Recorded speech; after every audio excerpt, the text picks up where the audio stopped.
Quelle formation faire au lycée pour entrer en école d'architecture? Avant de répondre à ta question, n'hésite pas à t'abonner pour suivre les aventures d'un futur jeune architecte. Je réponds à toutes vos questions en commentaire, donc n'hésitez pas et je peux même faire des vidéos spéciales si c'est un sujet à détailler. La chance qu'on a avec les études d'architecture, c'est que ce sont des études pluridisciplinaires. C'est-à-dire que ça va vraiment mélanger des sujets venant de tous les horizons. Donc les études d'architecture sont vraiment accessibles à tous. Pour vous citer quelques exemples, on a déjà des bacs généraux, des bacs technologiques, des bacs pro, des personnes qui étaient déjà en études supérieures avant, des personnes qui ont fait des BTS génie civil. Donc pour répondre à la question de base, quelle spécialité faut-il prendre en architecture? Eh bien il n'y en a pas de prédéfini.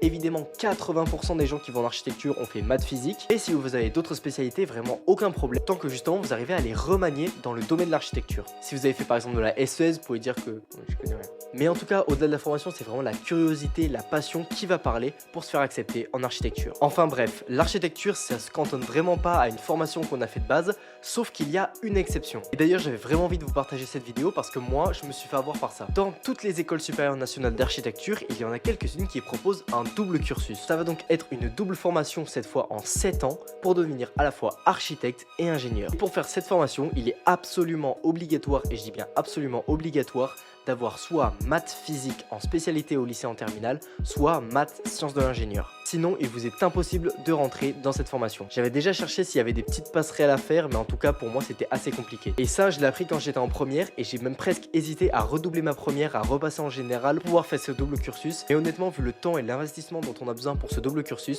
je me suis dit qu'avec déjà toutes les vidéos, les choses que j'ai à faire à côté, la formation initiale en architecture, c'était déjà pas mal. Merci d'avoir suivi la vidéo, n'hésite pas à t'abonner à un futur jeune architecte. On se dit à la prochaine, ciao.